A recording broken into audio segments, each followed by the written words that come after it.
La pluie tombait doucement sur les pavés anciens de la Plaza del Sol tandis que Lucas me pressait contre la porte en bois usé de son atelier. Ses lèvres trouvèrent les miennes avec une urgence qui me fit oublier momentanément tout. L'appel manqué de ma mère, le projet que je devais rendre, l'anxiété qui me rongeait l'estomac depuis mon réveil. Ses doigts s'entrelacèrent dans mes cheveux humides, et je pouvais sentir la chaleur de son corps à travers sa chemise en lin trempé, collée à sa peau. L'appareil photo Leica pendu à son cou appuyait contre ma poitrine, et je pris son visage entre mes mains, sentant sa barbe rêche sous mes doigts tremblants. Je voulais rester là pour toujours, suspendu dans cet instant où rien n'existait hormis nous deux, ses lèvres explorant ma bouche avec une faim qui me faisait me sentir désiré comme jamais auparavant. Ses mains descendirent le long de ma taille, me tirant encore plus près, et je gémis contre sa bouche, perdu dans l'intensité de ce baiser qui semblait réécrire toutes les règles que j'avais établies pour ma vie.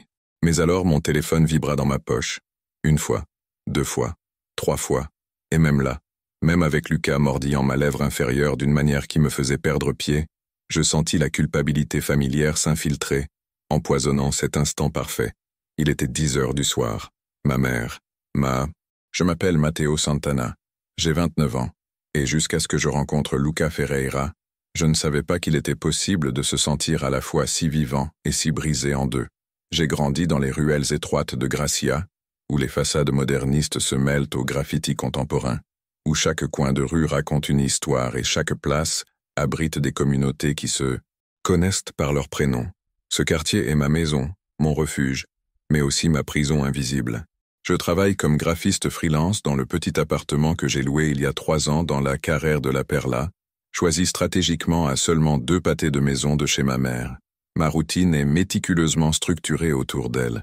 Je me réveille à 7 heures, fais du yoga pendant 40 minutes parce qu'elle dit que ça m'aide avec l'anxiété, prépare un café que je ne finis jamais complètement parce que le nervosisme me rend déjà agité, et vérifie mon téléphone de manière obsessionnelle avant même de me brosser les dents. J'ai besoin de savoir si elle a bien dormi, si elle s'est réveillée sans douleur, si elle a besoin que je passe à la pharmacie avant de commencer à travailler. Mon bureau est minimaliste, presque spartiate. Une table en bois clair où repose mon MacBook à côté de carnets de croquis organisés par date, une chaise ergonomique grise, une étagère blanche avec des livres de design alignés par taille. Les murs sont blancs, vides, à l'exception d'une unique photo encadrée de ma famille. Maman, papa et moi, lors d'un été lointain sur la plage de Casteldefels, quand j'avais peut-être 7 ans et que le monde avait encore du sens. C'est une vie calme, contrôlée, prévisible.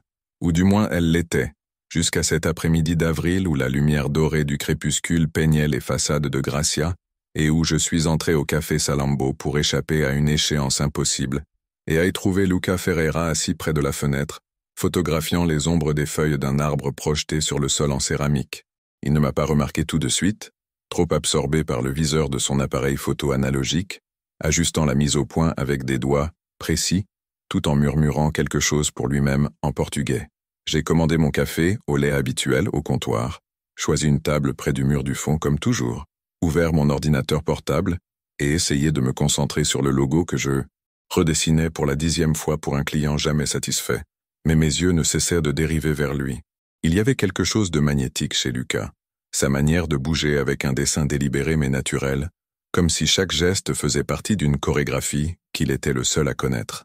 Ses cheveux noirs, coupés en dégradé, reflétaient la lumière chaude du café, et quand il a enfin levé les yeux, nos regards se sont croisés pendant une seconde qui semblait s'étirer à l'infini. Vert, foncé, intense, pénétrant. J'ai senti mon estomac se nouer et j'ai vite détourné le regard, feignant un intérêt soudain pour l'écran de mon ordinateur. 10 minutes plus tard, il était à ma table. « Désolé de vous déranger », dit-il avec un léger accent portugais qui me donnait envie d'écouter tout ce qu'il pourrait dire. « J'ai vu que vous travaillez sur du design graphique. Je suis photographe, et je cherche quelqu'un pour m'aider avec l'identité visuelle d'une exposition. Ça vous intéresse ?» Ma bouche s'est asséchée. De près, il était encore plus impressionnant. Grand, larges épaules, un sourire asymétrique révélant des dents légèrement imparfaites d'une manière qui rendait son visage plus réel, plus humain. Ses mains tenaient l'appareil Leica avec révérence, et j'ai remarqué le tatouage de vagues abstraites sur son avant-bras droit, de l'encre noire ondulant sous sa peau bronzée. Bien sûr. Enfin, je veux dire, puis-je voir votre travail d'abord ?» Ai-je réussi à répondre, essayant de paraître professionnel tout en paniquant intérieurement face à sa proximité. Lucas a tiré la chaise en face de moi sans demander la permission, s'asseyant avec une confiance décontractée qui me rendait à la fois envieux et attiré. Il a posé l'appareil sur la table entre nous et a commencé à me montrer des photos sur son téléphone, des images de vieilles portes de Barcelone, des gros plans de détails modernistes, des portraits de gens ordinaires dans les places de Gracia, capturés dans des moments d'intime vulnérabilité. « Vous avez un regard incroyable », ai-je dit sincèrement, oubliant ma timidité un instant. La façon dont vous capturez ces moments, c'est comme si vous pouviez voir à travers les gens. Il a souri, et c'était un sourire différent du précédent, plus authentique, teinté d'une tristesse que je ne comprenais pas encore. Parfois, il est plus facile de voir les autres que de se voir soi-même, répondit-il, et il y avait des couches de sens dans ces mots que je ne comprendrais que des mois plus tard. Nous avons parlé pendant 2 heures. Il m'a raconté comment son grand-père portugais lui avait appris la photographie analogique, comment il avait déménagé à Barcelone 3 ans plus tôt pour un nouveau départ, son amour pour les rues de Gracia qu'il disait, vivantes d'une manière que d'autres parties de la ville ne sont pas. J'ai parlé de mon travail, de ma routine, évitant soigneusement toute mention de ma mère, comme si je sentais que cette partie de ma vie appartenait à un compartiment séparé qui ne devait pas se mêler à cet instant lumineux. Quand mon téléphone a sonné à 20h30, maman voulant savoir si je dînerais avec elle, j'ai raccroché pour la première fois en moi sans répondre. Mon cœur s'est accéléré de culpabilité immédiate, mais Lucas me parlait de l'exposition qu'il rêvait de faire, ses yeux brillants de passion, et je n'ai pas pu interrompre. J'ai rappelé 10 minutes plus tard avec une excuse à propos d'une réunion avec un client. « Alors », dit Lucas quand la lumière du café a commencé à jaunir indiquant qu'il fermerait de bientôt. « Veux-tu travailler avec moi sur ce projet? Je peux payer, pas beaucoup, mais c'est honnête. »« Oui », ai-je répondu sans hésiter. Et puis, rassemblant tout mon courage, et peut-être qu'on pourrait reprendre un café, même sans parler de travail. Ce sourire asymétrique illumina son visage à nouveau. J'adorerais ça, Matteo. La manière dont il a dit mon nom, avec cet accent portugais doux, a fait quelque chose se retourner dans mon estomac. Quelque chose de bon, quelque chose d'effrayant. Dans les jours qui ont suivi, Lucas et moi nous sommes rencontrés régulièrement pour travailler sur l'identité visuelle de l'exposition. Mais le travail n'était qu'une excuse. Nous le savions tous les deux. Nous apprenions à nous connaître, à nous découvrir, dansant autour d'une attirance qui devenait plus évidente à chaque rencontre. Il m'a emmené photographier les portes de Gracia, son projet personnel et obsessionnel. Nous marchions dans les ruelles étroites pendant qu'il m'expliquait l'histoire de chaque entrée moderniste, les courbes de l'art nouveau, les détails révélant la personnalité des architectes qui les avaient créés. « Celle-ci, dit-il en s'arrêtant devant une porte en bois ornée dans la carrère grane, est ma préférée. Tu vois comment les fleurs en haut semblent pousser vers le ciel? L'architecte l'a conçue après avoir perdu sa femme. Chaque fleur représente une année qu'ils ont passée ensemble. 23. J'ai regardé la porte avec un regard nouveau, voyant non seulement du bois et du métal, mais de l'amour et de la perte cristallisée sous forme architecturale. Comment sais-tu ces histoires? Je fais des recherches, répondit-il, ajustant la mise au point de l'appareil. Je passe des heures à la bibliothèque, dans les archives municipales. Chaque porte a une histoire, chaque détail signifie quelque chose. Tout Barcelone est un livre ouvert si tu sais le lire. Il a photographié la porte sous plusieurs angles, complètement absorbé.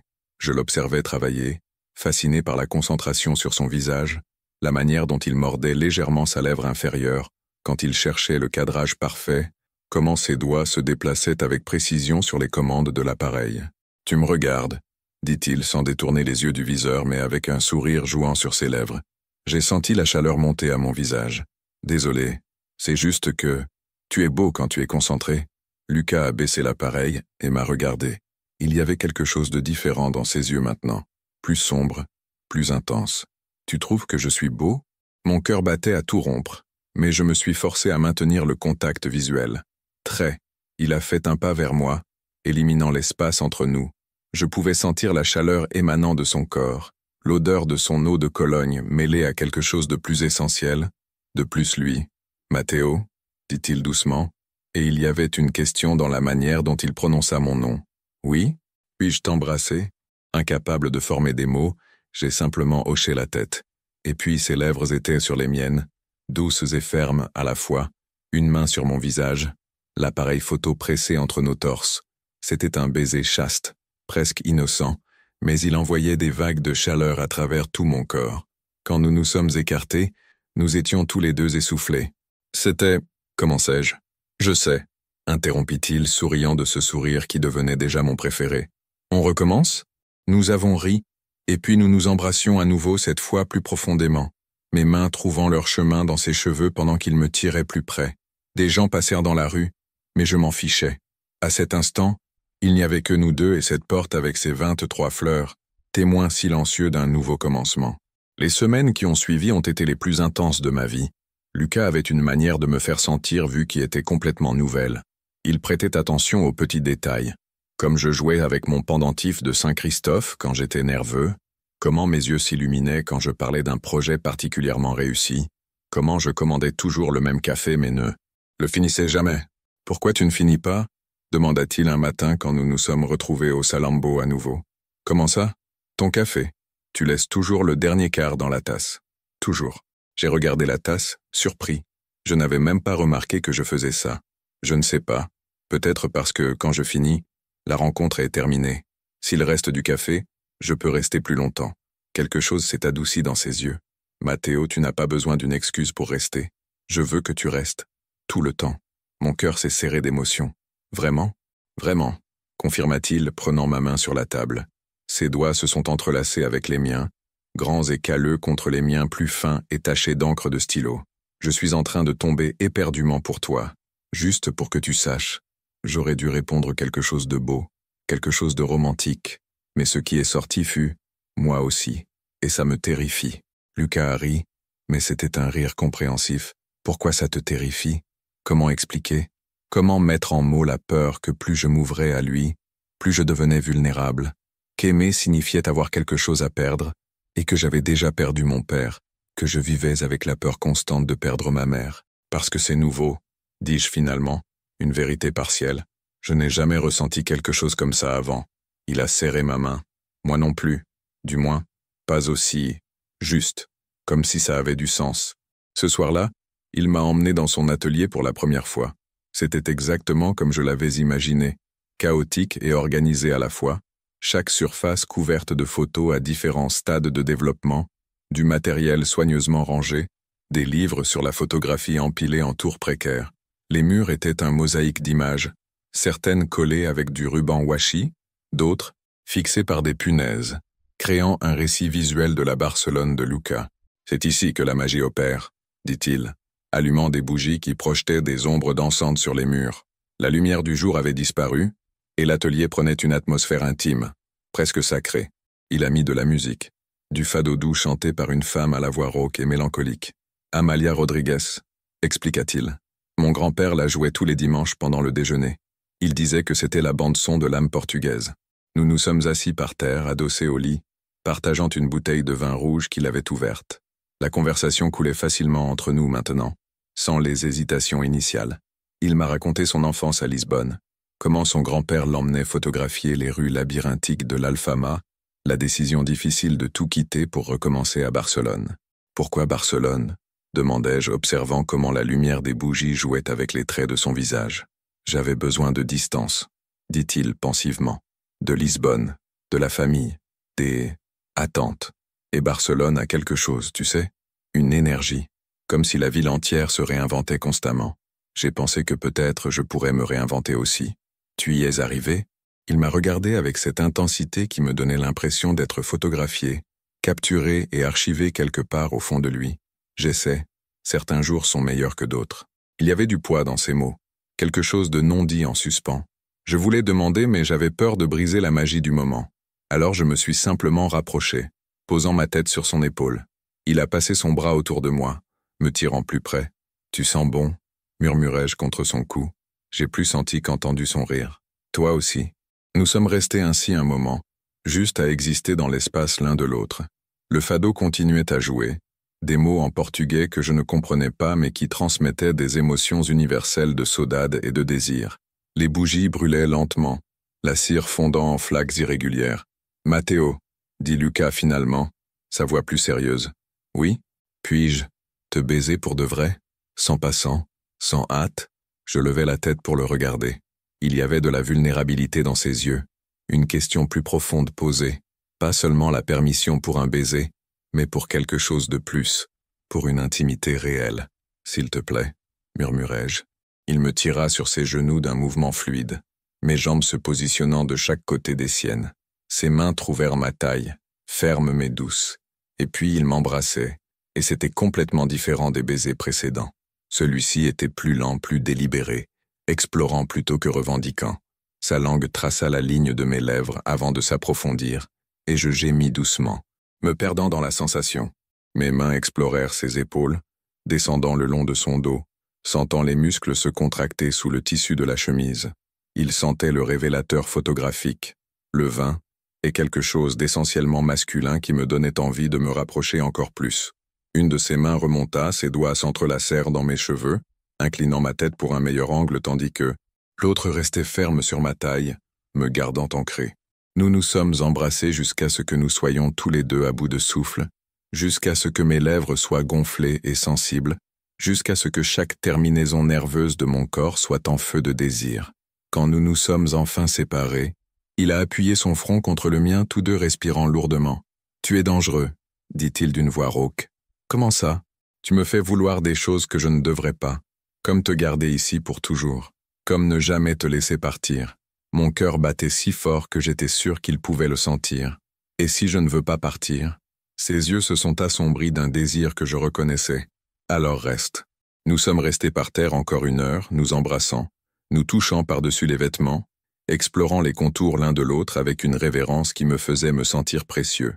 Il traça la ligne de ma mâchoire avec des baisers doux, descendit le long de mon cou, trouva ce point sensible juste sous mon oreille qui me fit halter. Mes mains explorèrent son torse large, sentant son cœur battre aussi vite que le mien, mes doigts jouant avec les boutons de sa chemise mais sans les ouvrir. Maintenant cette ligne ténue entre désir et retenue.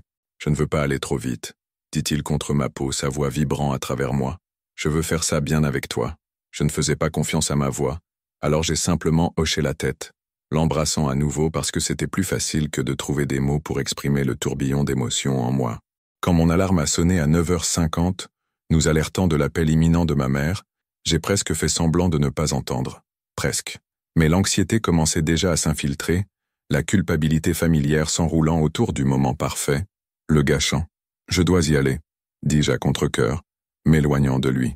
J'ai vu la déception passer rapidement sur son visage, mais il a hoché la tête. « D'accord, je t'accompagne jusqu'à chez toi. » Nous avons marché dans les rues de Gracia, main dans la main, l'air nocturne frais contre notre peau échauffée.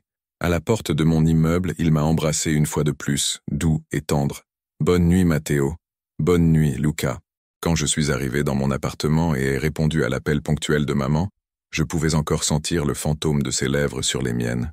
Elle parlait de sa journée, de la série qu'elle regardait, du voisin qui ne nettoyait pas les parties communes, et je murmurais des réponses appropriées pendant que mon esprit était à 2 pâtés de maison, revivant chaque instant de cette soirée.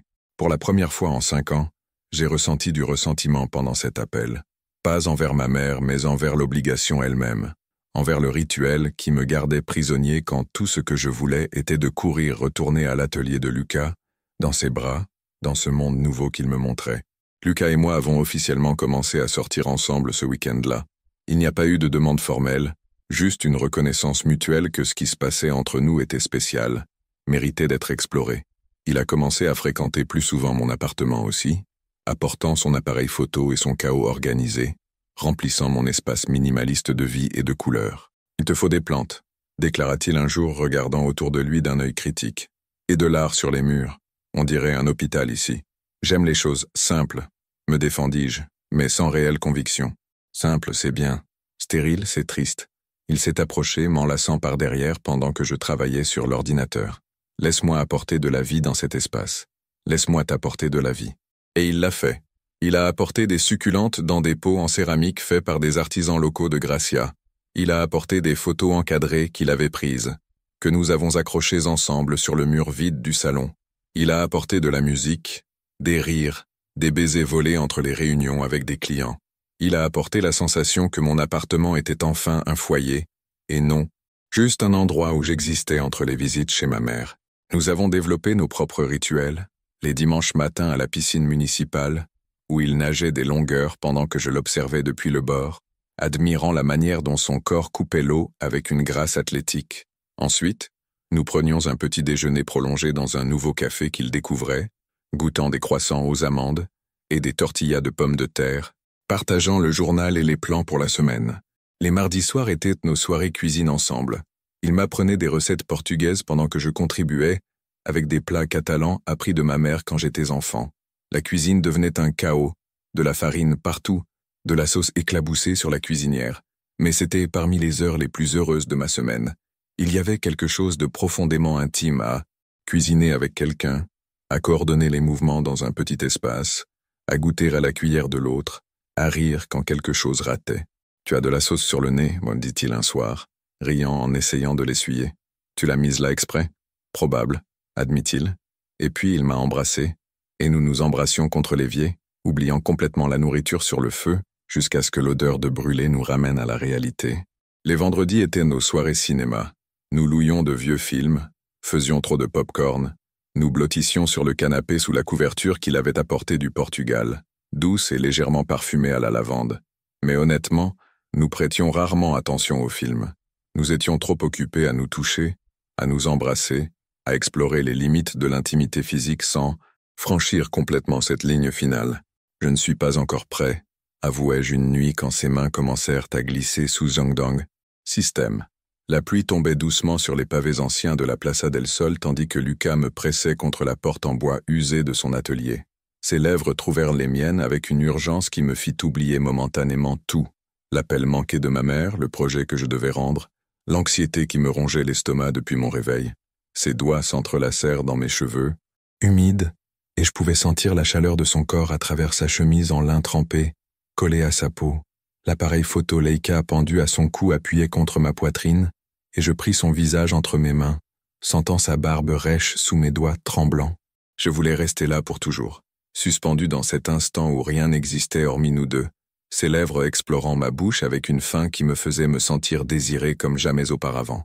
Ses mains descendirent le long de ma taille, me tirant encore plus près, et je gémis contre sa bouche perdue dans l'intensité de ce baiser qui semblait réécrire toutes les règles que j'avais établies pour ma vie. Mais alors mon téléphone vibra dans ma poche.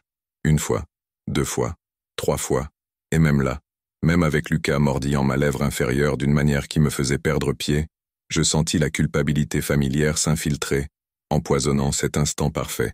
Il était 10 heures du soir. Ma mère, Je m'appelle Matteo Santana, j'ai 29 ans, et jusqu'à ce que je rencontre Lucas Ferreira, je ne savais pas qu'il était possible de se sentir à la fois si vivant et si brisé en deux. J'ai grandi dans les ruelles étroites de Gracia, où les façades modernistes se mêlent aux graffitis contemporains, où chaque coin de rue raconte une histoire et chaque place abrite des communautés qui se connaissent par leurs prénoms. Ce quartier est ma maison, mon refuge, mais aussi ma prison invisible. Je travaille comme graphiste freelance dans le petit appartement que j'ai loué il y a 3 ans dans la carrère de la Perla, choisi stratégiquement à seulement 2 pâtés de maison de chez ma mère. Ma routine est méticuleusement structurée autour d'elle. Je me réveille à 7 heures, fais du yoga pendant 40 minutes parce qu'elle dit que ça m'aide avec l'anxiété, prépare un café que je ne finis jamais complètement parce que le nervosisme me rend déjà agité, et vérifie mon téléphone de manière obsessionnelle avant même de me brosser les dents. J'ai besoin de savoir si elle a bien dormi, si elle s'est réveillée sans douleur, si elle a besoin que je passe à la pharmacie avant de commencer à travailler. Mon bureau est minimaliste, presque spartiate. Une table en bois clair où repose mon MacBook à côté de carnets de croquis organisés par date, une chaise ergonomique grise, une étagère blanche avec des livres de design alignés par taille. Les murs sont blancs, vides, à l'exception d'une unique photo encadrée de ma famille. Maman, papa et moi, lors d'un été lointain sur la plage de Casteldefels, quand j'avais peut-être 7 ans et que le monde avait encore du sens. C'est une vie calme, contrôlée, prévisible. Ou du moins elle l'était, jusqu'à cet après-midi d'avril où la lumière dorée du crépuscule peignait les façades de Gracia et où je suis entré au café Salambo pour échapper à une échéance impossible et à y trouver Lucas Ferreira assis près de la fenêtre, photographiant les ombres des feuilles d'un arbre projeté sur le sol en céramique. Il ne m'a pas remarqué tout de suite, trop absorbé par le viseur de son appareil photo analogique, ajustant la mise au point avec des doigts précis, tout en murmurant quelque chose pour lui-même en portugais. J'ai commandé mon café, au lait habituel, au comptoir. choisi une table près du mur du fond comme toujours, ouvert mon ordinateur portable et essayé de me concentrer sur le logo que je redessinais pour la 10e fois pour un client jamais satisfait. Mais mes yeux ne cessaient de dériver vers lui. Il y avait quelque chose de magnétique chez Lucas. Sa manière de bouger avec un dessin délibéré mais naturel, comme si chaque geste faisait partie d'une chorégraphie qu'il était le seul à connaître. Ses cheveux noirs, coupés en dégradé, reflétaient la lumière chaude du café, et quand il a enfin levé les yeux, nos regards se sont croisés pendant une seconde qui semblait s'étirer à l'infini. Vert, foncé, intense, pénétrant. J'ai senti mon estomac se nouer et j'ai vite détourné le regard, feignant un intérêt soudain pour l'écran de mon ordinateur. 10 minutes plus tard, il était à ma table. « Désolé de vous déranger », dit-il avec un léger accent portugais qui me donnait envie d'écouter tout ce qu'il pourrait dire. « J'ai vu que vous travaillez sur du design graphique.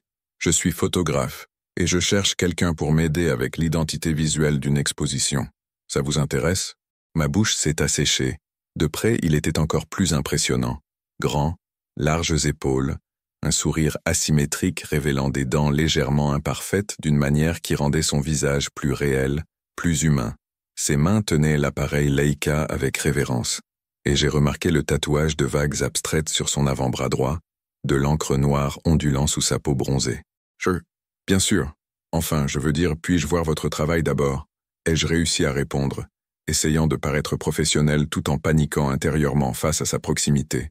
Lucas a tiré la chaise en face de moi sans demander la permission, s'asseyant avec une confiance décontractée qui me rendait à la fois envieux et attiré.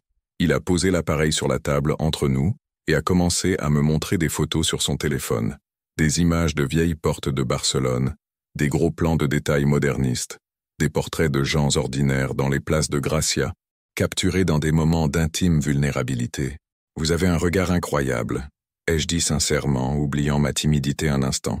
La façon dont vous capturez ces moments, c'est comme si vous pouviez voir à travers les gens. Il a souri, et c'était un sourire différent du précédent, plus authentique, teinté d'une tristesse que je ne comprenais pas encore. Parfois, il est plus facile de voir les autres que de se voir soi-même, répondit-il, et il y avait des couches de sens dans ces mots que je ne comprendrais que des mois plus tard. Nous avons parlé pendant 2 heures.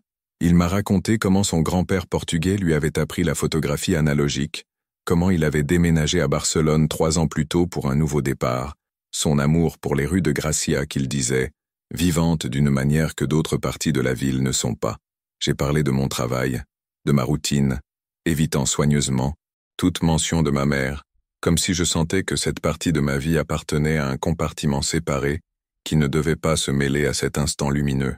Quand mon téléphone a sonné à 20h30, maman voulant savoir si je dînerais avec elle, j'ai raccroché pour la première fois en moi sans répondre. Mon cœur s'est accéléré de culpabilité immédiate, mais Lucas me parlait de l'exposition qu'il rêvait de faire, ses yeux brillants de passion, et je n'ai pas pu interrompre. J'ai rappelé 10 minutes plus tard avec une excuse à propos d'une réunion avec un client. « Alors » dit Lucas quand la lumière du café a commencé à jaunir indiquant qu'il fermerait de bientôt. « Veux-tu travailler avec moi sur ce projet ? Je peux payer, pas beaucoup, mais c'est honnête. » « Oui » ai-je répondu sans hésiter. Et puis, rassemblant tout mon courage, et peut-être qu'on pourrait reprendre un café, même sans parler de travail. Ce sourire asymétrique illumina son visage à nouveau. J'adorerais ça, Matteo. La manière dont il a dit mon nom, avec cet accent portugais doux, a fait quelque chose se retourner dans mon estomac. Quelque chose de bon, quelque chose d'effrayant. Dans les jours qui ont suivi, Lucas et moi nous sommes rencontrés régulièrement pour travailler sur l'identité visuelle de l'exposition. Mais le travail n'était qu'une excuse. Nous le savions tous les deux. Nous apprenions à nous connaître, à nous découvrir, dansant autour d'une attirance qui devenait plus évidente à chaque rencontre.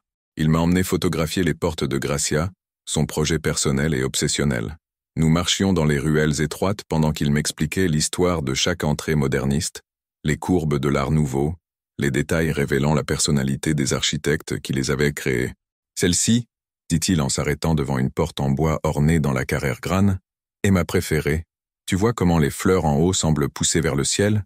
L'architecte l'a conçue après avoir perdu sa femme. Chaque fleur représente une année qu'ils ont passée ensemble. 23. J'ai regardé la porte avec un regard nouveau, voyant non seulement du bois et du métal, mais de l'amour et de la perte cristallisée sous forme architecturale. Comment sais-tu ces histoires ? Je fais des recherches, répondit-il, ajustant la mise au point de l'appareil. Je passe des heures à la bibliothèque, dans les archives municipales. Chaque porte a une histoire, chaque détail signifie quelque chose. Tout Barcelone est un livre ouvert si tu sais le lire. Il a photographié la porte sous plusieurs angles, complètement absorbé. Je l'observais travailler, fasciné par la concentration sur son visage, la manière dont il mordait légèrement sa lèvre inférieure, quand il cherchait le cadrage parfait, comment ses doigts se déplaçaient avec précision sur les commandes de l'appareil.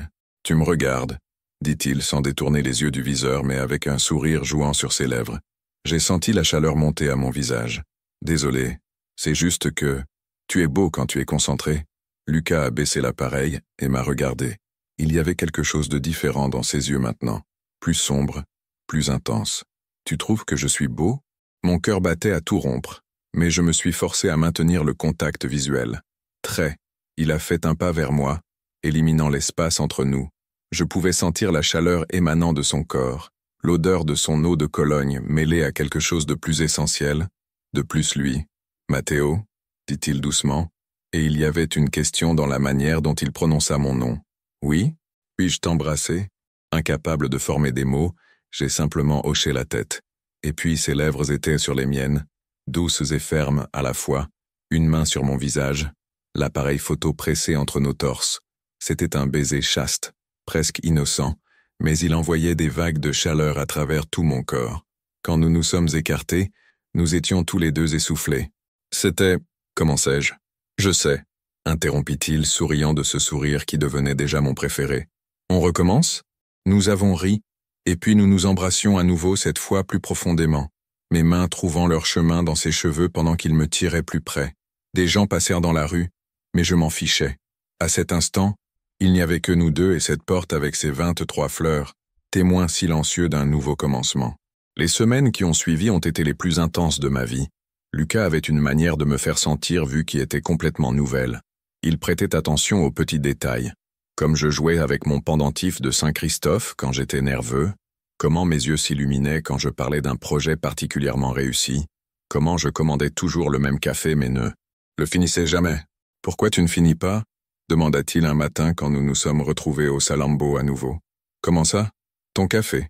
Tu laisses toujours le dernier quart dans la tasse. Toujours. » J'ai regardé la tasse, surpris. Je n'avais même pas remarqué que je faisais ça. Je ne sais pas. Peut-être parce que, quand je finis, la rencontre est terminée.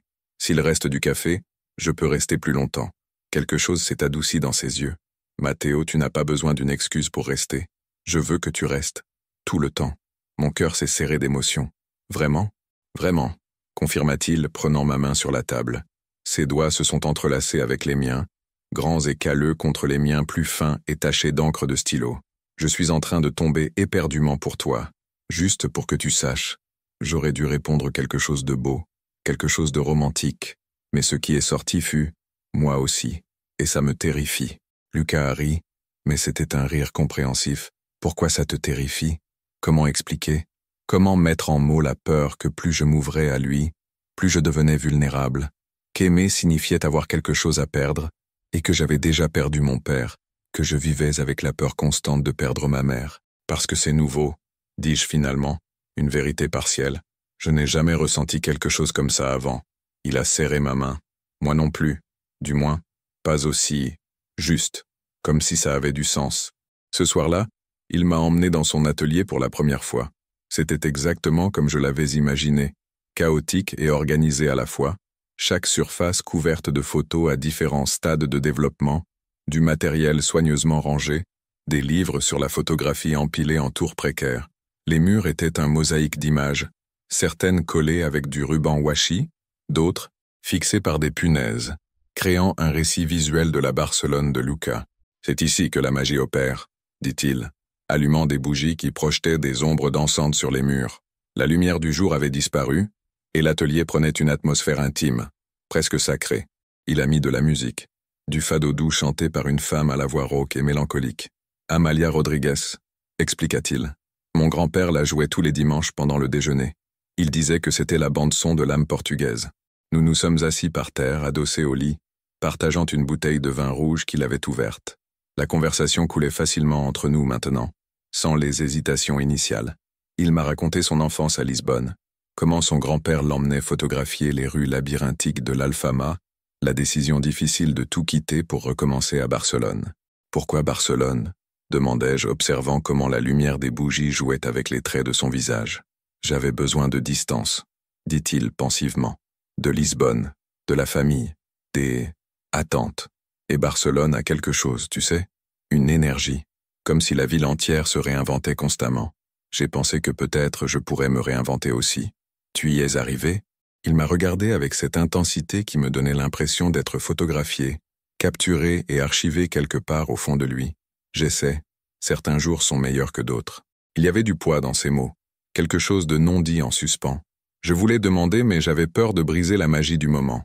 Alors je me suis simplement rapproché, posant ma tête sur son épaule.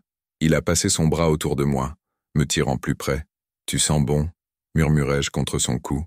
J'ai plus senti qu'entendu son rire. « Toi aussi. » Nous sommes restés ainsi un moment, juste à exister dans l'espace l'un de l'autre. Le fado continuait à jouer, des mots en portugais que je ne comprenais pas mais qui transmettaient des émotions universelles de saudade et de désir.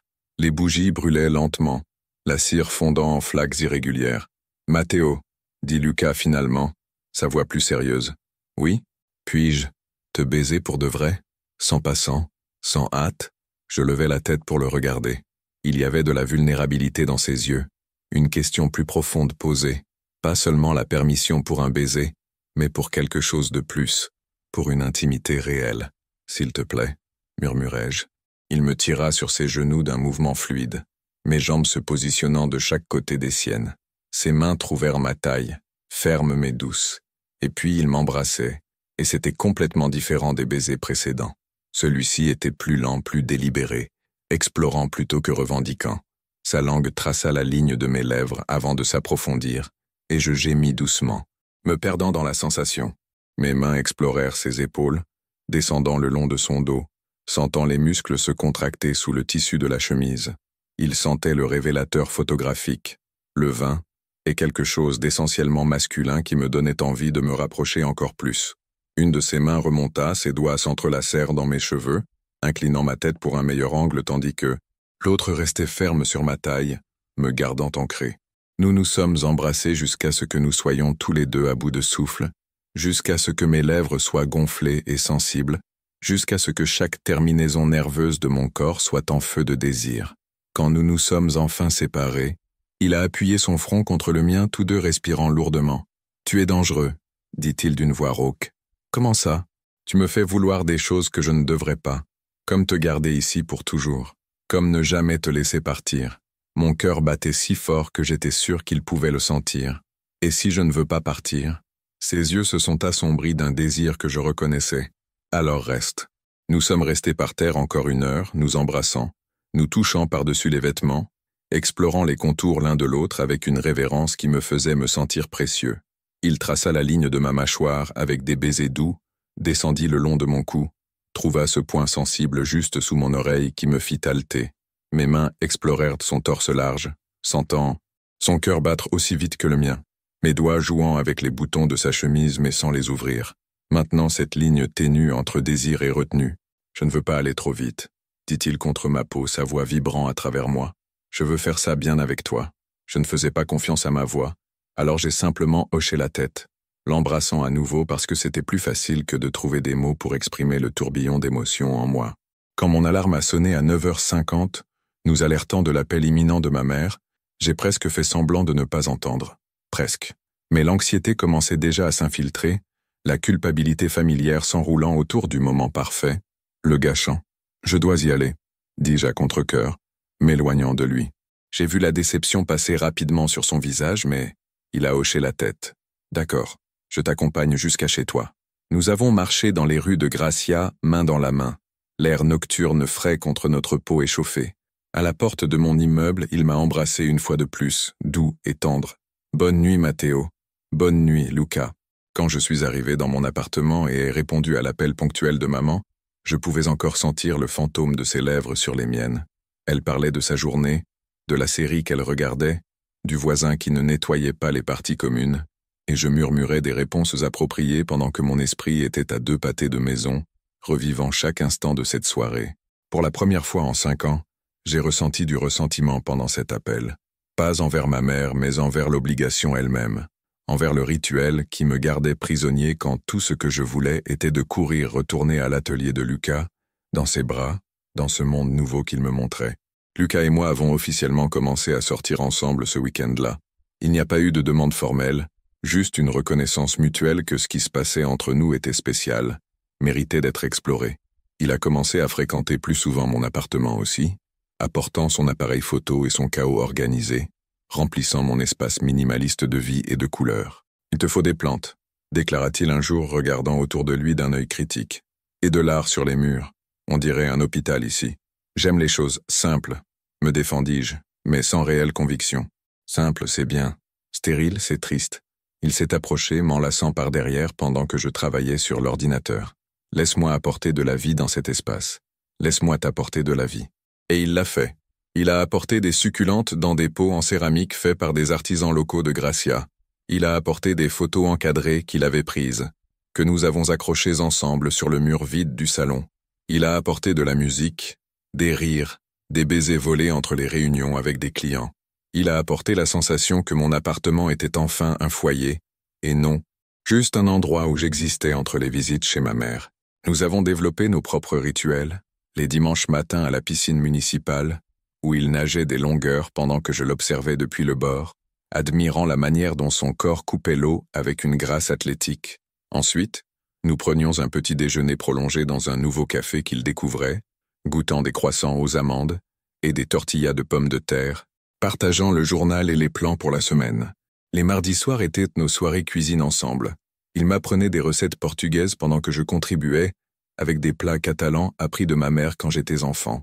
La cuisine devenait un chaos, de la farine partout, de la sauce éclaboussée sur la cuisinière. Mais c'était parmi les heures les plus heureuses de ma semaine. Il y avait quelque chose de profondément intime à cuisiner avec quelqu'un, à coordonner les mouvements dans un petit espace, à goûter à la cuillère de l'autre, à rire quand quelque chose ratait. « Tu as de la sauce sur le nez », me dit-il un soir, riant en essayant de l'essuyer. « Tu l'as mise là exprès ?»« Probable », admit-il. Et puis il m'a embrassé, et nous nous embrassions contre l'évier, oubliant complètement la nourriture sur le feu, jusqu'à ce que l'odeur de brûlé nous ramène à la réalité. Les vendredis étaient nos soirées cinéma.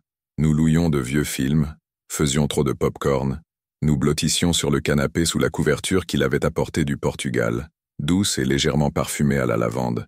Mais honnêtement, nous prêtions rarement attention aux films. Nous étions trop occupés à nous toucher, à nous embrasser, à explorer les limites de l'intimité physique sans franchir complètement cette ligne finale. « Je ne suis pas encore prêt », avouai-je une nuit quand ses mains commencèrent à glisser sous ma chemise, désir et nervosité se disputant en moi. Il s'est arrêté immédiatement, s'éloignant un peu pour me regarder dans les yeux. « D'accord, il n'y a aucune hâte. On va à ton rythme. Ce n'est pas que je ne veux pas. Mon Dieu, je veux. Mais c'est beaucoup. Et je n'ai jamais. » Une compréhension adoucit son visage. « Tu n'as jamais été avec un homme avant. »« Je n'ai jamais été avec personne, » admis-je, sentant la chaleur monter à mon visage. 29 ans et toujours vierge. Pathétique, non? Et il a pris mon visage entre ses mains, me forçant à le regarder. Il n'y a rien de pathétique là-dedans. Ça veut dire que quand nous serons prêts, quand tu seras prêt, ce sera spécial. Ça signifiera quelque chose. Ça ne te dérange pas? Que je n'ai pas d'expérience? Il a souri doucement. Ça me donne encore plus envie de tout faire bien, de te montrer à quel point ça peut être bon. Mais seulement quand tu le voudras, Matteo. Seulement quand tu seras prêt. Je l'ai embrassé alors, mettant toute ma gratitude et mon soulagement dans ce baiser. Il était patient d'une manière que je ne méritais pas, compréhensif d'une manière qui me faisait me sentir en sécurité. Avec Lucas, je pouvais être vulnérable. Je pouvais admettre mes peurs sans jugement. Mais il y avait une partie de moi que je gardais encore cachée. L'ampleur de ma dépendance émotionnelle envers ma mère, le poids de la culpabilité que je portais, le carnet secret avec ses dessins troublants. Ces choses, je les gardais pour moi, comme si en n'en parlant pas, je pouvais garder cette nouvelle relation lumineuse séparée de la réalité plus sombre de ma vie. C'était par un après-midi pluvieux de mai que tout a changé. Nous étions dans l'atelier de Lucas, la pluie tambourinant contre les fenêtres, créant une atmosphère d'intimité isolée du reste du monde. Il me montrait comment développer des photos analogiques dans la chambre noire improvisée qu'il avait installée dans la salle de bain, les lumières rouges créant une ambiance presque onirique. « Tu vois ? dit-il, plongeant le papier photo dans le révélateur. L'image émerge lentement, comme par magie. Je regardais, fasciné, pendant que mon propre visage apparaissait progressivement sur le papier, une photo qu'il avait prise sans que je m'en rende compte quelques semaines auparavant. J'étais à la fenêtre d'un café, la lumière de l'après-midi illuminant mon profil, une expression pensive et légèrement mélancolique. « C'est comme ça que tu me vois ?» demandai-je, touchant le bord humide du papier. « Je te vois de plusieurs façons, » répondit-il, sa voix plus basse dans l'obscurité rouge. « Mais oui, il y a cette tristesse en toi, même quand tu souris. C'est une partie de ce qui m'a attiré, cette complexité. » Il a accroché la photo pour la faire sécher et s'est tourné vers moi. Dans l'espace exigu de la chambre noire, nous étions très proches, nos respirations se mêlant, l'odeur chimique du révélateur autour de nous. « Matteo, » dit-il, ses mains trouvant ma taille. « Il y a quelque chose que je dois te dire, quelque chose d'important à propos de moi. » Mon estomac s'est serré. « Quoi ?» Et puis il m'a raconté, à propos du trouble bipolaire, des épisodes, des médicaments et de la thérapie, de la lutte constante pour l'équilibre. Sa voix était ferme, mais je pouvais sentir la peur sous-jacente, la vulnérabilité de se mettre complètement à nu. Quand il a terminé, le silence s'est étendu entre nous pendant un moment, puis j'ai pris son visage entre mes mains et l'ai embrassé. Pas un baiser passionné, mais un baiser d'acceptation, de compréhension. « Merci de me faire confiance », dis-je quand nous nous sommes séparés. « Et ça ne change rien. Sauf que maintenant, je te connais mieux, et je te veux encore plus. » J'ai vu des larmes briller dans ses yeux à la lumière rouge. « Vraiment ? Vraiment, » confirmai-je. « Tout le monde a ces choses, Lucas. Toi, tu as le trouble bipolaire. Moi, j'ai hésité, presque confessant à propos de ma mère, de la codépendance. Mais les mots sont morts dans ma gorge. J'ai mes choses aussi. » Il m'a serré fort dans ses bras là, dans la chambre noire, entouré de produits chimiques et de photos en train de sécher, et j'ai senti quelque chose se solidifier entre nous, un engagement plus profond, un choix d'être ensemble malgré les complications. Quand nous sommes sortis de la chambre noire, il m'a tiré sur le lit, pas pour le sexe, juste pour s'allonger ensemble, nos corps entrelacés, nos mains explorant paresseusement pendant que la pluie continuait dehors. Il m'a parlé de son journal onirique photographique, comment il pouvait prévoir ses changements d'humeur à travers ses rêves. Je lui ai parlé de mon travail, des clients difficiles et des délais impossibles, gardant la conversation en terrain sûr. « Tu es magnifique », dit-il soudain, traçant la ligne de mon nez avec son doigt. « Pas seulement physiquement, ton âme est magnifique, gentille, attentionnée. » J'ai senti des larmes brûler mes yeux. Personne ne m'avait jamais vu ainsi. Tu me donnes envie d'être meilleur. Tu es déjà bon, Matteo, il faut juste que tu y crois. Nous sommes restés là jusqu'à ce qu'il fasse complètement noir, jusqu'à ce que mon alarme sonne me rappelant l'appel de 10 heures. Cette fois, je n'ai pas seulement ressenti de la résignation, j'ai ressenti de la colère contre le rituel, l'obligation, la manière dont cela interrompait des moments parfaits. « Tu restes d'ici ce soir ?» demanda Lucas quand j'ai fait mine de me lever. « Je dois répondre à ma mère. Réponds d'ici. Reste avec moi ce soir. » C'était la première fois qu'il le demandait directement. Et en le regardant là, les cheveux en désordre, les yeux pleins d'espoir, je voulais tellement dire oui. Je voulais briser le schéma, mettre ce que nous construisions en premier. « D'accord, » dis-je, surpris par mon propre courage. « Je reste. » Le sourire qui illumina son visage valait l'anxiété qui commençait à me ronger l'estomac. J'ai répondu à l'appel de maman plus tard, expliqué que je passais la nuit chez un ami, ignoré son ton légèrement blessé, et puis j'ai éteint le téléphone et me suis permis d'être complètement présent avec Lucas. Cette nuit-là, allongés ensemble dans l'obscurité de son atelier, il a pris ma main et dit « Je suis en train de tomber amoureux de toi, juste pour que tu saches. » Mon cœur a failli exploser. « Moi aussi, » murmurai-je en retour. « Je suis en train de tomber amoureux de toi aussi. » Et c'était vrai. Je tombais vite et profondément dans quelque chose qui semblait plus grand que moi, quelque chose qui avait le pouvoir de me transformer ou de me détruire, peut-être les deux. Les semaines qui ont suivi cet après-midi transformateur dans l'atelier de Lucas ont été les plus intenses et vivantes de ma vie. Je me sentais comme quelqu'un qui avait passé des années à vivre en noir et blanc et qui découvrait soudain que le monde était plein de couleurs, des milliers, vibrantes et pulsantes et impossibles à ignorer. Lucas est devenu mon guide dans cette nouvelle réalité, me montrant non seulement Barcelone à travers ses yeux de photographe, mais aussi des parties de moi-même que j'avais enfouies si profondément que j'avais oublié qu'elles existaient. Nous avons développé une routine parallèle à celle que je maintenais avec maman, mais délicieusement séparée. Les dimanches matins à nager à la piscine municipale de Gracia, où j'observais Lucas fendre l'eau avec des mouvements puissants et élégants, les muscles travaillant sous sa peau bronzée, les cheveux noirs collés à son front quand il émergeait.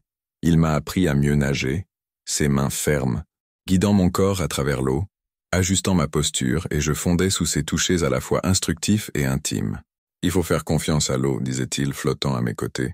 Arrêtez de lutter contre elle. Laissez l'eau te porter. » C'était plus facile à dire qu'à faire. Je luttais contre tout. L'eau, mes propres pensées, le bonheur que Lucas m'offrait parce qu'une partie de moi insistait que je ne le méritais pas.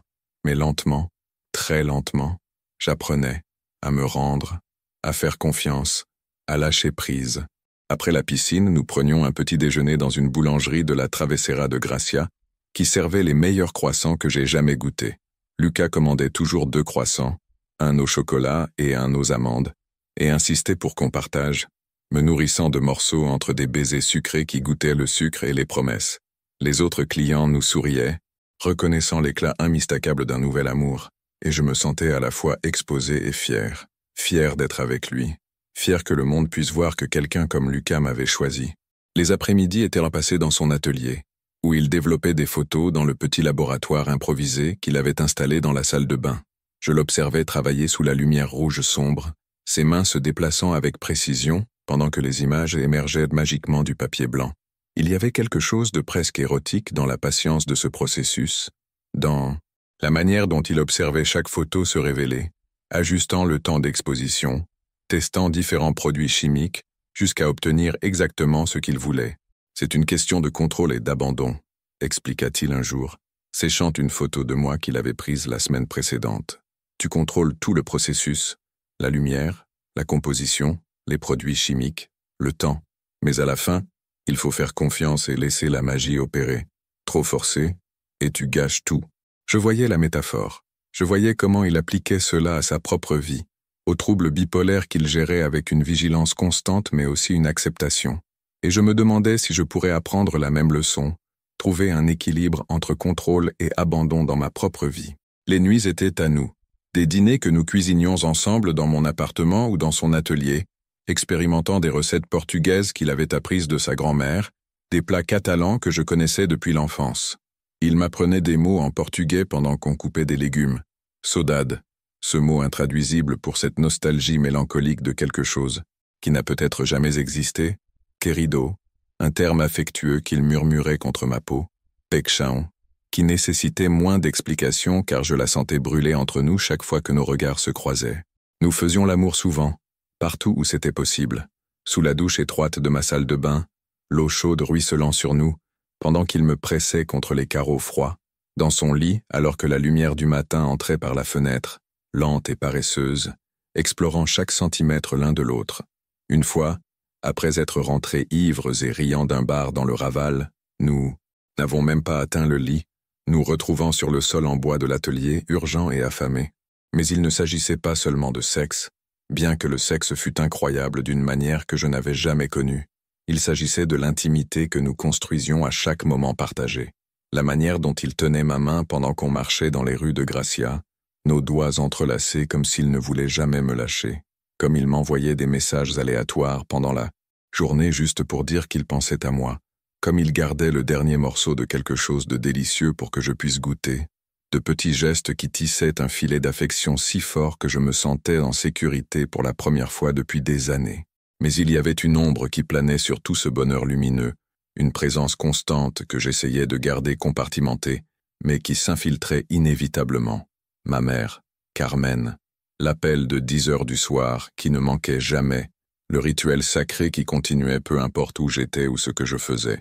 Lucas a vite appris à reconnaître les signes, la manière dont je me crispais quand l'horloge approchait de 10 heures, comment je vérifiais le volume de mon téléphone de manière obsessionnelle pour m'assurer de ne pas manquer l'appel, comment mon corps s'éloignait subtilement du sien même quand nous étions enlacés, me préparant à l'inévitable interruption. Au début, il ne disait rien. Quand mon téléphone sonnait, il hochait simplement la tête, me laissant de l'espace, prenant un livre ou son appareil photo pour s'occuper pendant que je parlais avec maman. Mais je voyais ses épaules se tendre, son sourire ne pas atteindre ses yeux quand je revenais au lit après des conversations qui s'étiraient sur 20, 30 minutes. Je détestais ça. Je détestais la manière dont cet appel quotidien devenait un rappel constant que je n'étais pas complètement présent, complètement disponible. Mais je ne pouvais pas arrêter. Parce que quand je pensais à ne pas répondre, quand j'imaginais maman seule dans cette maison qui sentait encore papa, se réveillant de cauchemars sur sa perte et ne trouvant pas de réconfort dans ma voix, la culpabilité était paralysante. Elle a vraiment besoin d'appeler toutes les nuits? Demanda Lucas une fois, essayant de sembler décontracté mais échouant. Nous étions allongés dans son lit après avoir fait l'amour, mon corps encore vibrant des échos du plaisir, quand le téléphone a sonné à 10 heures précises. C'est compliqué, répondis-je, déjà en train de prendre l'appareil. Depuis la mort de papa, elle a du mal à dormir seule. Elle a besoin d'entendre ma voix. Pendant 5 ans, dit-il doucement. Toutes les nuits, pendant 5 ans. Je sais que ça semble long, dis-je sur la défensive, me sentant attaqué même en sachant qu'il n'attaquait pas, juste observait. Mais elle n'a plus personne.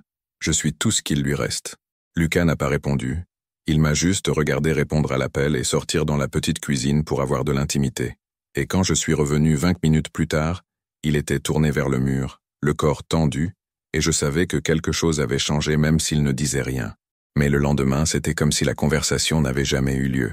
Il m'a réveillé avec des baisers dans le cou, murmurant bonjour en portugais, et nous sommes allés nager comme nous le faisions toujours le dimanche. Je me suis permis de me détendre, de croire que tout allait bien, que nous pourrions naviguer cela. 6 semaines après que nous ayons officiellement commencé à sortir ensemble, Lucas a suggéré que je rencontre ses amis. Il faisait partie d'une communauté artistique de Gracia, des photographes, des peintres, des musiciens qui se réunissaient régulièrement dans des bars et des ateliers pour partager leur travail et leur vie. J'étais nerveux. Qui étaient ces gens? M'accepteraient-ils?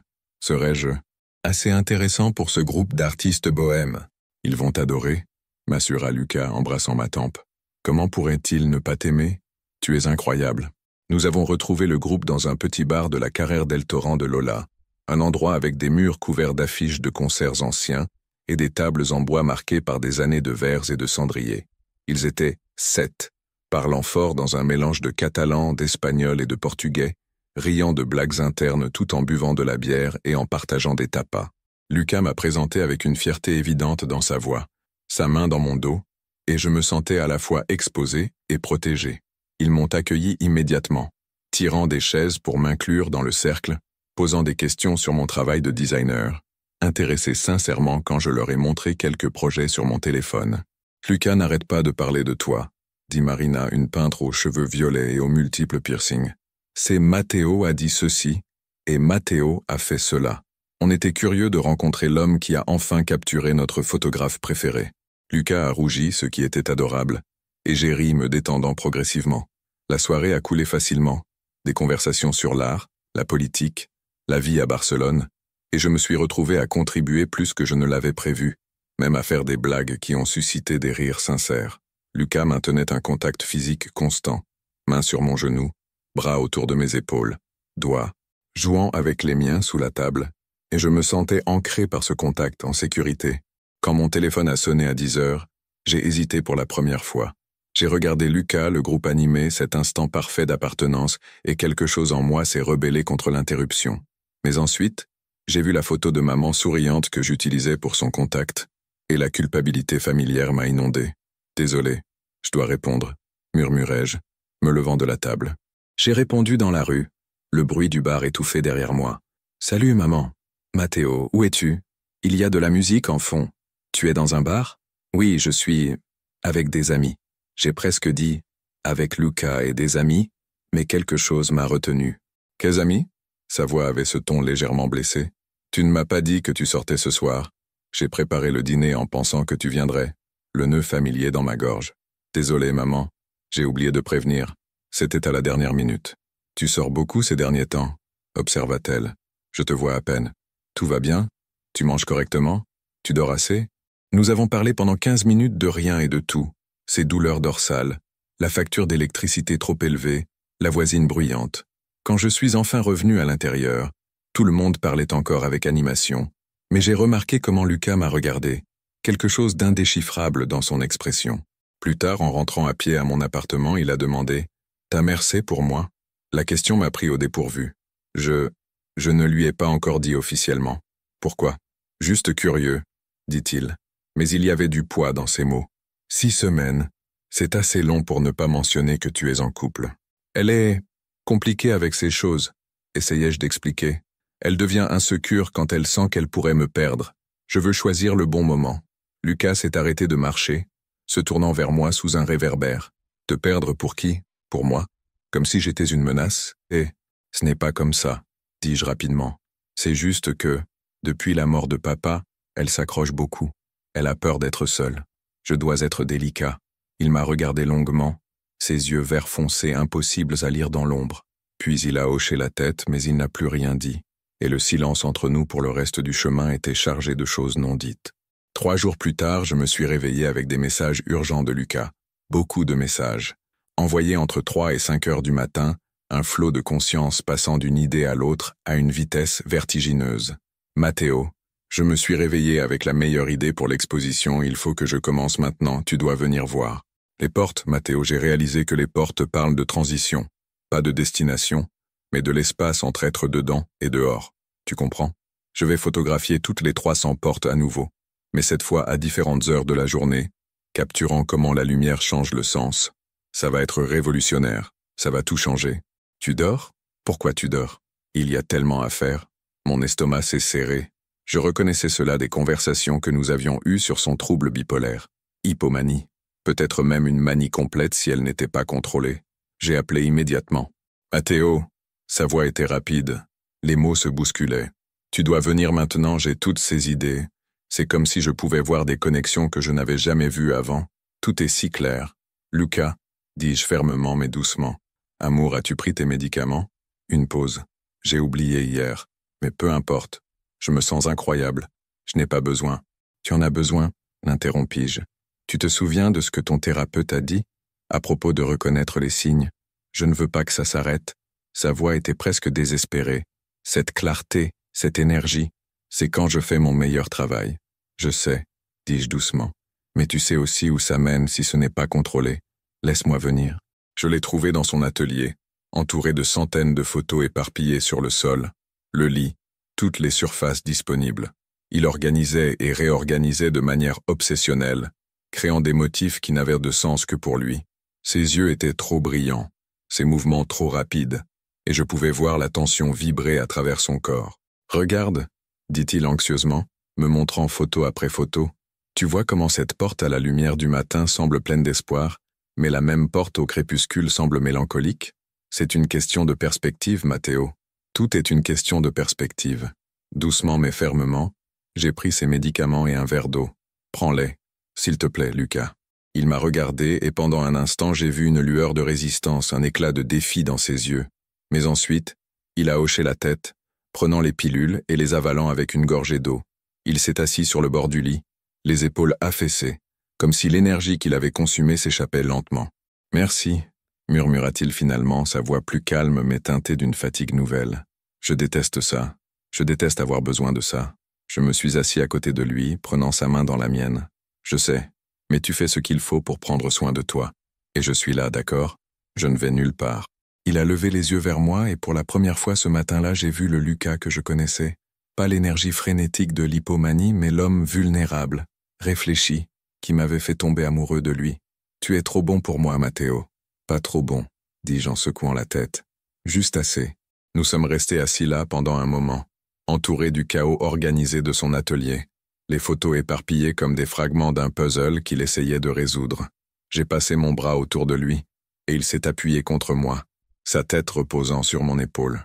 La pluie continuait de tomber dehors, un murmure constant qui semblait apaiser l'atmosphère. Ce jour-là, j'ai annulé mes réunions de travail en envoyant des excuses rapides à mes clients. J'ai passé la journée avec Lucas, l'aidant à ranger l'atelier, à trier les photos, à ramener un semblant d'ordre dans son espace. Nous n'avons pas beaucoup parlé, mais il y avait une compréhension silencieuse entre nous, une connexion qui n'avait pas besoin de mots. Quand la nuit est tombée, il était plus calme, plus ancré. Nous avons commandé une pizza, nous sommes assis sur le sol, et il m'a raconté des histoires sur ses épisodes passés, sur la difficulté de trouver le bon équilibre entre les médicaments, sur la peur constante de perdre sa créativité s'il était trop stable. Je l'écoutais, absorbant chaque mot, comprenant que cet aspect de lui faisait partie de ce qu'il était, tout comme ma relation avec ma mère faisait partie de moi. Mais cette soirée a aussi marqué un tournant. Parce que, pour la première fois, j'ai commencé à me demander si je pouvais continuer à compartimenter ma vie. Lucas d'un côté, ma mère de l'autre. La tension entre ces deux mondes devenait insoutenable, et je savais que quelque chose devait céder. Le lendemain, Lucas était presque redevenu lui-même, bien que légèrement plus fatigué, comme si l'épisode hypomaniaque avait drainé une partie de son énergie. Il m'a embrassé doucement avant que je parte pour mon appartement, ses lèvres s'attardant sur les miennes, comme s'il essayait de s'assurer que j'étais toujours là. « Merci d'être resté hier », dit-il, sa voix basse et sincère. « Ça signifie tout pour moi. Je serai toujours là », répondis-je, et je le pensais. Mais même en disant ces mots, je sentais le poids de l'appel de 10 heures qui approchait, la routine qui me tirait en arrière comme une marée. En rentrant chez moi, j'ai trouvé un message de ma mère envoyé plus tôt dans la matinée. « Mathéo, tu ne m'as pas appelé hier soir. Tout va bien? J'étais inquiète. » Suivi d'un autre, « Viens dîner ce soir s'il te plaît. J'ai besoin de te voir. » La culpabilité m'a frappé comme un coup de poing. J'avais manqué l'appel de 10 heures pour la première fois en 5 ans, trop occupé à aider Lucas à traverser son épisode. Je l'ai appelé immédiatement, m'excusant, expliquant que j'avais été retenu par un travail urgent. Ce n'était pas tout à fait un mensonge, mais ça n'était pas non plus la vérité complète, et le goût de cette demi-vérité était amer sur ma langue. Ce soir-là, je suis allé dîner chez ma mère. Sa maison était la même qu'elle l'avait toujours été. Les mêmes meubles en bois sombre, les mêmes photos de famille accrochées au mur, l'odeur persistante de l'eau de Cologne de mon père qui semblait s'attarder dans l'air, même 5 ans après sa mort. Elle avait préparé une paella, mon plat préféré, et elle parlait avec animation de ses souvenirs, de papa, de moi quand j'étais petit. Mais je n'étais pas complètement là. Mes pensées revenaient sans cesse à Lucas, à la manière dont il s'était appuyé sur moi la veille, à la vulnérabilité dans ses yeux, et pour la première fois, j'ai ressenti une impatience envers ma mère, une frustration face à la manière dont elle semblait ignorer que j'avais ma propre vie, mes propres besoins. « Tu es silencieux ce soir », observa-t-elle en me servant une deuxième assiette. « Quelque chose ne va pas ?» Je voulais tout lui dire, à propos de Lucas, de ce que je ressentais, de la manière dont il changeait ma vie. Mais les mots sont restés bloqués. À la place, j'ai souri et secoué la tête. « Juste fatigué, maman. Longue journée. » Elle a hoché la tête, mais je voyais l'inquiétude dans ses yeux. « Tu travailles trop, Mathéo. Tu dois prendre soin de toi. » L'ironie de ces mots m'a presque fait rire. Prendre soin de moi. Comment pouvais-je faire ça quand j'essayais d'équilibrer son bien-être, celui de Lucas, et le mien, quand chaque jour semblait être un numéro d'équilibriste entre amour, devoir et mes propres désirs. Quand l'heure de l'appel de 10 heures est arrivée, j'étais déjà de retour dans mon appartement seul. J'ai répondu comme toujours, écoutant sa voix familière, mais mon esprit était ailleurs. Pour la première fois, je me suis demandé ce qui se passerait si je ratais un autre appel, si je commençais à établir des limites, si je choisissais Lucas, moi-même, cette nouvelle vie que nous construisions, ensemble. Mais l'idée me terrifiait, parce que choisir Lucas signifiait risquer de blesser ma mère, de briser la promesse implicite que j'avais faite après la mort de papa, que je serais toujours là pour elle, quoi qu'il arrive. Et je ne savais pas si j'étais assez fort pour faire ce choix. Les jours suivants, j'ai essayé de retrouver l'équilibre. J'ai passé plus de temps avec Lucas, plongeant dans notre routine, nager le dimanche, cuisiner le mardi, soirée cinéma le vendredi. Mais chaque soir à 10 heures, je répondais à l'appel de ma mère, et chaque fois je sentais Lucas s'éloigner un peu plus même s'il ne le disait pas. Un soir, après une soirée particulièrement belle où nous avions dansé dans son atelier sur du fado, riant et nous embrassant jusqu'à en perdre haleine, il a finalement abordé le sujet. « Mathéo, dit-il, son ton sérieux alors que nous étions allongés sur son lit encore essoufflés par nos rires. Je dois te demander quelque chose, et je veux que tu sois honnête. » Mon cœur s'est serré. « D'accord. Est-ce que tu vas un jour lui dire pour nous? Ou est-ce que je vais toujours être un secret ?» La question m'a coupé le souffle. Je savais qu'elle viendrait, mais je n'étais pas prêt. « Ce n'est pas que tu es un secret, Lucas. C'est juste compliqué. »« Compliqué, » répéta-t-il, et il y avait une pointe d'amertume dans sa voix. « Tu dis ça souvent, mais je ne comprends pas pourquoi. Tu dis que tu m'aimes, mais tu ne peux pas partager ça avec la personne la plus importante de ta vie. Qu'est-ce que ça dit de nous? Ce n'est pas à propos de nous, insistai-je m'asseyant pour lui faire face. C'est à propos d'elle. Elle est fragile, Lucas. Depuis que papa est mort, elle s'appuie sur moi. Si je lui dis pour nous, elle va paniquer, penser qu'elle me perd. Et toi? Demanda-t-il, ses yeux cherchant les miens. Qu'est-ce que tu veux, Mathéo? Pas ce qu'elle veut, pas ce que je veux, ce que tu veux. Je voulais répondre. Je voulais dire que je le voulais, lui, plus que tout, que je voulais une vie où nous pourrions être ensemble sans cette ombre constante de culpabilité. Mais les mots ne venaient pas, parce que la vérité était que je ne savais pas ce que je voulais. Pas complètement. Pas encore. Pas. Le silence s'est étiré, lourd et douloureux. Finalement, Lucas a soupiré et s'est détourné, regardant le plafond. Je ne veux pas te pousser, Matteo, mais je ne peux pas non plus être à moitié dans ta vie. Je t'aime trop pour ça. Ces mots, je t'aime trop, ont résonné en moi, à la fois doux et déchirants. Je me suis penché et l'ai embrassé, essayant de mettre tout ce que je ne pouvais pas dire dans ce baiser. Il m'a rendu le baiser, mais il y avait une hésitation, une retenue que je n'avais jamais sentie auparavant. Cette nuit-là, je suis resté avec lui, mais quand je me suis réveillé le lendemain matin, j'ai trouvé un carnet sur la table de chevet. Ce n'était pas l'un de ces carnets photos habituels, mais un petit carnet à reliure noire, rempli de notes manuscrites en portugais. Curieux, je l'ai ouvert, et bien que je ne comprenne pas tout, j'ai reconnu assez de mots pour comprendre que c'était son journal, onirique, celui dont il m'avait parlé, où il notait ses rêves pour suivre ses humeurs. Les dernières pages étaient différentes. Pas des rêves, mais des pensées, des phrases courtes, hachées, dans un mélange de portugais et d'espagnol. Matteo me voit, mais il ne me voit pas complètement. Je veux être tout pour lui, mais il y a toujours quelqu'un d'autre. Est-ce que je peux vivre comme ça? Aimer quelqu'un qui est à moitié ailleurs. Mon cœur s'est serré en lisant ces mots. J'ai refermé le carnet rapidement comme si je pouvais effacer ce que j'avais vu. Mais les mots restaient, gravés dans mon esprit. Quand Lucas s'est réveillé, je n'ai rien dit à propos du carnet. À la place, je l'ai embrassé, l'ai tiré dans la douche avec moi, et nous avons fait l'amour sous l'eau chaude, comme si je pouvais laver la distance croissante entre nous. Mais même là, même dans l'intimité de nos corps pressés l'un contre l'autre, je sentais le poids de ces mots, la vérité qu'ils contenaient. Ce soir-là, j'ai raté l'appel de 10 heures. Pas exprès, mais parce que Lucas et moi étions au milieu d'une conversation profonde sur son exposition à venir, et pour la première fois, j'ai laissé le téléphone sonner sans y répondre. Quand j'ai finalement vérifié, il y avait 3 messages manqués de ma mère et un texto. « Matteo, appelle-moi dès que tu peux. Je suis inquiète. » J'ai rappelé, bien sûr.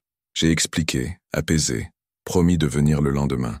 Mais quand j'ai raccroché, Lucas me regardait, et il y avait une question dans ses yeux que je ne pouvais pas ignorer. « Tu l'as raté », dit-il simplement. « Ouais, admis-je. J'étais ici, avec toi. » Il a hoché la tête, mais il n'a pas souri. « C'est bien, » dit-il doucement. « Mais pour combien de temps ?» La question est restée en suspens, sans réponse, tandis que nous nous couchions ce soir-là. Et pendant des jours après, elle résonnait dans ma tête, me forçant à affronter une vérité que j'avais évitée. Je ne pouvais pas continuer à vivre ainsi, déchiré entre 2 amours, 2 obligations. Tôt ou tard, je devrais choisir. Mais choisir signifiait risquer de perdre quelque chose ou quelqu'un que je ne pouvais pas supporter de perdre. Et j'étais terrifié à l'idée que, quoi que je choisisse, je pourrais ne jamais me sentir entier à nouveau. Les semaines qui ont suivi ont été un mélange étrange d'euphorie et de tension. Lucas et moi continuions à construire notre vie ensemble, entrelacés de moments de joie pure, des promenades nocturnes dans les rues de Gracia, des séances de travail dans son atelier, où je concevais des affiches pour son exposition pendant qu'il développait ses photos, des instants volés, où nos corps se trouvaient, dans l'obscurité, murmurant des promesses que nous espérions pouvoir tenir. Mais sous tout cela, il y avait une fracture grandissante, une question silencieuse qui semblait planer dans chaque regard, chaque silence. Jusqu'où cela peut-il aller avant que quelque chose ne se brise? Je savais que Lucas ressentait l'absence de ma mère dans notre relation, pas seulement comme une figure physique, mais comme une ombre omniprésente qui dictait mes choix, mes priorités. Et je savais que je devais lui parler d'elle, vraiment parler, pas seulement des bribes que j'avais partagées. Mais chaque fois que j'essayais, les mots restaient coincés, bloqués par la peur de ce que cela pourrait signifier pour lui, pour moi, pour nous. Un soir, alors que nous étions assis sur le toit de son immeuble, regardant les lumières de Barcelone scintiller sous un ciel violet, il a abordé le sujet à nouveau. La brise était douce, portant l'odeur des orangers de la cour en contrebas, et nous partagions une cigarette, un rare plaisir que nous nous permettions parfois après un verre de vin. « Matteo, » commença-t-il, sa voix hésitante mais déterminée. « Je ne veux pas te pousser, mais je dois savoir. Est-ce que tu vas un jour lui parler de moi? De nous ?» J'ai tiré une bouffée de la cigarette, laissant la fumée s'échapper lentement, gagnant du temps. « Je veux le faire, Lucas, vraiment. Mais elle n'est pas prête. »« Et toi ?» demanda-t-il, se tournant pour me regarder. « Ses yeux étaient intenses, même dans la faible lumière. Es-tu prêt? Parce que parfois j'ai l'impression que tu attends sa permission pour vivre ta vie. Les mots m'ont frappé comme une gifle, non pas parce qu'ils étaient cruels, mais parce qu'ils étaient vrais. J'ai baissé les yeux sur mes mains, jouant avec le bout de la cigarette. Ce n'est pas juste, murmurai-je, mais ma voix manquait de conviction. Peut-être pas, concéda-t-il, mais c'est ce que je ressens. Je t'aime, Matteo. Je veux tout de toi, pas seulement les moments que tu peux voler entre ces appels. Je veux que tu sois libre d'être avec moi, complètement. J'ai senti des larmes me piquer les yeux, et j'ai détourné le regard, fixant l'horizon de la ville. Je ne sais pas comment faire ça, admis-je finalement, ma voix tremblante. Elle a besoin de moi, Lucas. Depuis que papa est mort, je suis tout ce qu'elle a. Si je commence à m'éloigner, si je lui dis que je suis amoureux de toi, elle va penser qu'elle me perd, et je ne peux pas lui faire ça. Lucas a pris ma main, ses doigts chauds contre les miens. Et toi, Matteo, qu'est-ce que tu perds en vivant comme ça? Je n'avais pas de réponse, pas une que je pouvais articuler, parce que la vérité était que je perdais déjà quelque chose. Des morceaux de moi-même, de nous, à chaque appel de 10 heures, à chaque moment où je choisissais la culpabilité plutôt que la liberté. Nous sommes restés silencieux un moment, la cigarette se consumant entre nous. Puis il s'est penché et m'a embrassé, un baiser doux mais chargé d'une urgence muette, comme s'il essayait de me retenir avant que je ne glisse trop loin. « Je ne veux pas te perdre », murmura-t-il contre mes lèvres, « mais je ne peux pas continuer à partager ton cœur avec quelqu'un d'autre. Pas comme ça. » Ces mots m'ont hanté pendant des jours. Je me réveillais la nuit, le regard fixé sur le plafond de mon appartement, repensant à tout ce que nous avions construit, tout ce que nous risquions de perdre. Je savais que je devais faire quelque chose, prendre une décision, mais la peur me paralysait. Finalement, c'est un incident inattendu qui m'a forcé à agir. Un soir, alors que j'étais chez ma mère pour le dîner, elle a mentionné qu'elle avait trouvé un vieux carnet dans mon ancienne chambre, un carnet de croquis que j'avais oublié, rempli de dessins que j'avais faits après la mort de papa, des dessins sombres, tourbillonnants, pleins d'angoisse et de douleur, des images que je n'avais jamais montrées à personne, pas même à Lucas. « Pourquoi ne m'as-tu jamais montré ça ?» demanda-t-elle, tenant le carnet avec précaution, comme s'il risquait de se briser. « C'est intense, Matteo. Ça m'inquiète. » J'ai senti une vague de panique m'envahir. Ces dessins étaient privés, une soupape pour mes émotions les plus sombres. Ils n'étaient pas destinés à être vus, encore moins par elle. « Ce n'est rien, maman. Juste des gribouillages, des trucs d'adolescent. »« Tu n'étais pas adolescent, dit-elle doucement, ses yeux pleins d'inquiétude. Tu avais 24 ans quand tu les as faits. Après ton père. » Le silence entre nous était lourd, chargé de toutes les choses que nous n'avions jamais dites, à propos de la douleur, de la perte, de la manière dont sa mort nous avait brisés chacun à notre façon. Et pour la première fois, je me suis demandé si ma mère voyait à quel point j'avais lutté, à quel point j'avais porté son chagrin en plus du mien. « Maman, commençai-je ma voix tremblante, il faut qu'on parle de certaines choses. » Elle m'a regardé, surprise. De quoi? J'ai pris une profonde inspiration, sentant le poids de ce moment, le tournant qu'il représentait, de moi, de ma vie, de quelqu'un d'important pour moi. Ses yeux se sont plissés légèrement, mais elle a hoché la tête. « D'accord, Matteo, dis-moi. » Et alors, sous la lumière douce de sa cuisine, avec l'odeur de la paella encore dans l'air et le carnet de croquis posé entre nous, je lui ai parlé de Lucas. Pas tout, pas les détails intimes, mais l'essentiel, que j'avais rencontré quelqu'un, que j'étais amoureux, que j'essayais de trouver un équilibre entre mon amour pour lui et mon amour pour elle. Elle m'a écouté en silence, son visage indéchiffrable. Quand j'ai fini, elle a pris ma main, ses doigts serrant les miens avec une force surprenante. « Matteo, » dit-elle finalement, sa voix tremblante mais ferme, « je ne veux pas être un fardeau pour toi. Je veux que tu sois heureux. Si cet homme, Lucas, te rend heureux, alors je veux le rencontrer. Je veux faire partie de cette vie que tu construis. » Tes larmes ont coulé sur mes joues, un mélange de soulagement et de peur. Tu ne seras jamais un fardeau, maman. Mais j'ai besoin de pouvoir vivre aussi. Pour moi. Elle a hoché la tête. Et pour la première fois depuis des années, je l'ai vue non pas comme la femme fragile qui avait besoin de moi, mais comme une mère qui voulait mon bonheur, même si cela signifiait lâcher prise un peu. Ce soir-là, j'ai annulé l'appel de 10 heures. À la place, j'ai envoyé un message à Lucas. « Peux-tu venir chez moi? J'ai besoin de te parler. » Quand il est arrivé, je l'ai attiré dans mes bras avant même qu'il ne puisse dire un mot. Je l'ai embrassé, longuement et profondément, mettant tout ce que je ressentais dans ce baiser. L'amour, la peur, L'espoir, je lui ai dit, murmurai-je quand nous nous sommes séparés, nos fronts appuyés l'un contre l'autre. À propos de nous, elle veut te rencontrer. Ses yeux se sont écarquillés, puis un sourire lent et radieux s'est répandu sur son visage. Vraiment? Vraiment, confirmai-je, sentant un poids se lever de mes épaules. Je veux que tu fasses partie de toute ma vie, Lucas, pas seulement des parties que je peux garder séparées. Il m'a serré fort, et nous sommes restés comme ça pendant ce qui semblait être une éternité, enveloppés l'un dans l'autre, la ville bourdonnant doucement autour de nous. Le lendemain, j'ai organisé une rencontre. Ce n'était pas parfait. Ma mère était nerveuse, posant trop de questions, et Lucas était un peu plus réservé que d'habitude, sentant peut-être le poids de l'instant. Mais ils ont parlé, ri même, et quand Lucas lui a montré quelques-unes de ses photos, j'ai vu ses yeux s'illuminer d'une manière que je n'avais pas vue depuis des années.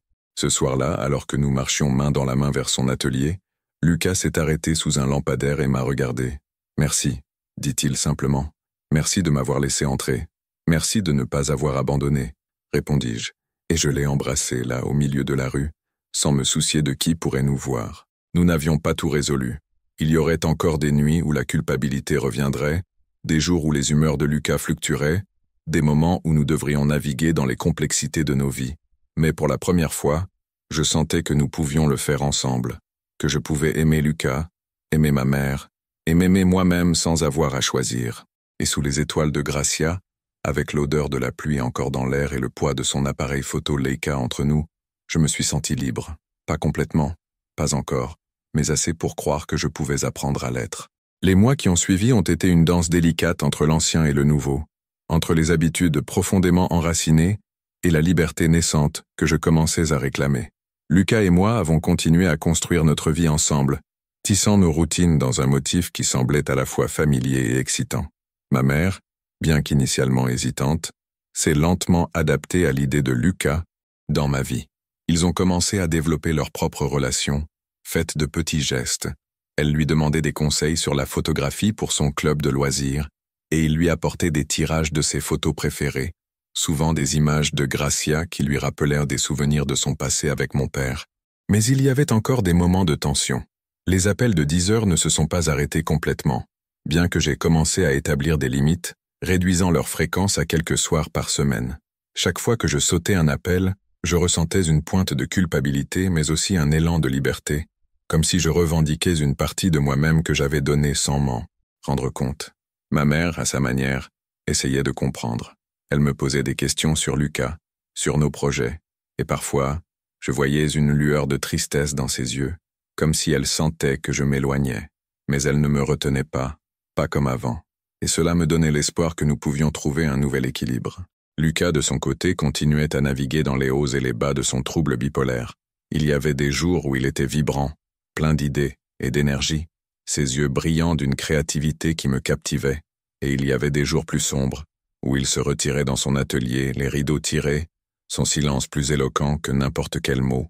J'ai appris à reconnaître les signes, à savoir quand lui donner de l'espace et quand insister doucement pour qu'il me laisse entrer. Ces moments, bien que difficiles, renforçaient notre lien, car ils nous obligeaient à être honnêtes, à communiquer, à nous appuyer l'un sur l'autre. Un soir d'août, alors que l'été enveloppait Barcelone d'une chaleur lourde et que les rues de Gracia vibraient de la fête annuelle du quartier, Lucas m'a surpris avec une invitation. « Viens avec moi ce soir », dit-il, un sourire malicieux sur les lèvres. « J'ai quelque chose à te montrer. » Nous avons marché à travers les ruelles décorées de guirlandes colorées et de sculptures artisanales, les habitants dansant et riant sous les lumières scintillantes. Lucas m'a conduit à une petite galerie dans la Carrère de Verdi, un espace qu'il avait loué pour la soirée. À l'intérieur, les murs étaient couverts de ses photographies, des portes de Gracia, chacune racontant une histoire, chacune capturée avec une précision et une émotion qui me coupèrent le souffle. Mais ce n'était pas tout. Au centre de la pièce, il y avait une série de photos que je n'avais jamais vues auparavant. Des photos de moi. Moi riant dans un café inconscient de l'objectif. Moi regardant par la fenêtre de son atelier, la lumière de l'aube caressant mon visage. Moi dansant avec lui sous la pluie, mes cheveux trempés et mes yeux pleins d'amour. Chaque image était un moment que nous avions partagé, transformé en art par son regard, et je me suis senti vu d'une manière que je n'avais jamais imaginé possible. « Lucas », murmurai-je, ma voix tremblante d'émotion. « C'est incroyable. » Il s'est approché, prenant ma main. « C'est ma déclaration d'amour pour toi, Matteo. Chaque photo, chaque moment, c'est nous. C'est ce que je vois quand je te regarde.